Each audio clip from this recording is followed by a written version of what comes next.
हर चुनाव में ये झूठ बोला जाता है, खुलेआम बोला जाता है। चुनाव आयोग की देखरेख में बोला जाता है, राजनीतिक दलों की चुप्पी और मीडिया की शिरकत के साथ ये झूठ बोला जाता है। इस झूठ का नाम है प्री पोल सर्वे और एग्जिट पोल। चुनाव की घोषणा हुई नहीं कि सर्वे हाजिर रहता है। इस सर्वे के नतीजे अगले सर्वे में अलग होते हैं। चुनाव पूर्व सर्वे कुछ और होता है, चुनाव बाद सर्वे यानी एग्जिट पोल कुछ और। मतदान एक ही दिन होगा और चुनाव के नतीजे एक से ज्यादा होंगे। कभी कांटे की टक्कर तो कभी इस ग्रुप या उस ग्रुप को बहुमत, इस दल या उस दल को बहुमत। एक सर्वे बाएं चलेगा, दूसरा सर्वे दाएं। बिहार विधानसभा चुनाव 2020 की घोषणा के बाद जो ताजा सर्वे सामने आया है, इसमें एनडीए को 141 से 161 सीटें मिलती दिखाई गई हैं। औसत 146 होता है, जबकि यूपीए को 64 से 84 सीटें मिलने का अनुमान जताया गया है, जिसका औसत 69 होता है। अन्य के खाते में 13 से 23 सीटें जा सकती हैं, यानी औसत देखें तो 18 सीटें। प्रतिशत वोट की बात करें तो एनडीए को 44.8% वोट मिल सकते हैं। यूपीए को 33.4% वोट मिलने के आसार हैं। अन्य के खाते में 21.8% वोट आ सकते हैं। अगर 2020 में सी वोटर और एबीपी के सर्वे के हिसाब से देखें तो नीतीश कुमार की सरकार बहुमत से बनती दिख रही है। लेकिन जरा ठहरिए, इसी सी वोटर ने इंडिया टीवी और टाइम्स नाउ के साथ 2015 के बिहार विधानसभा चुनाव के ऐलान के ठीक बाद जो सर्वे दिखाया था, उसमें तब भी एनडीए के लिए ऐसा ही दावा किया गया था।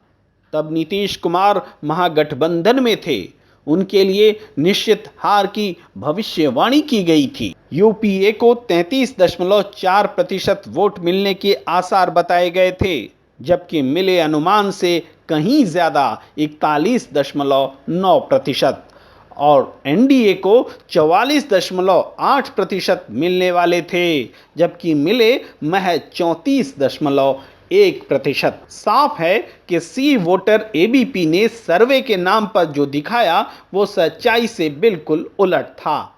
महागठबंधन के पक्ष में लहर थी, मगर उस लहर को एनडीए के पक्ष में दिखा दिया गया। अगर इसे ही सर्वे कहा जाता है तो क्यों नहीं ऐसे सर्वे पर बैन लगना चाहिए? क्यों नहीं यह माना जाए कि ऐसे सर्वे चुनाव को प्रभावित करने के लिए होते हैं? सीटों के हिसाब से सर्वे के इस फरेब को समझते हैं। अखबारों में सुर्खियां इस तरीके से बनाई गई और प्रेस रिलीज जारी की गई कि एनडीए को बहुमत से 3 सीटें कम रह सकती हैं।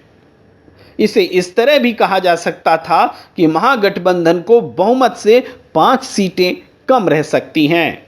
बहरहाल एक स्पष्ट चुनावी लहर को भ्रम में डालने का खेल खेला गया।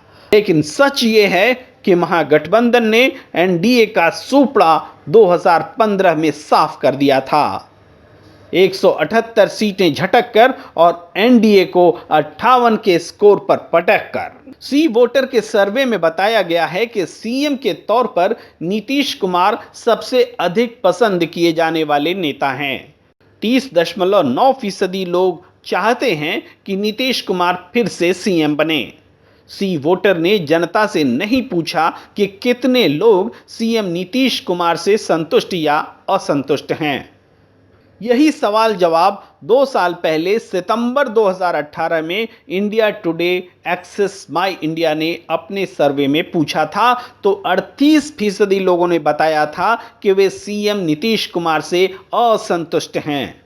तब सीएम के तौर पर नीतीश का ग्राफ भी आज के मुकाबले कहीं ऊंचा था। 2 साल पहले 46% लोगों ने नीतीश कुमार को सीएम के तौर पर अपनी पसंद बताया था। 2 साल में नीतीश कुमार की लोकप्रियता में यह भारी गिरावट है। यह गिरावट 15.1% की है।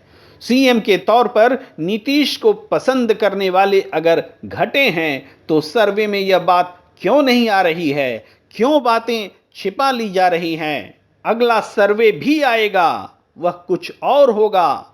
तब क्या इस सर्वे के नतीजे पर सर्वे करने वाले कहेंगे सॉरी? नहीं कभी कहा है, न कभी कहेंगे।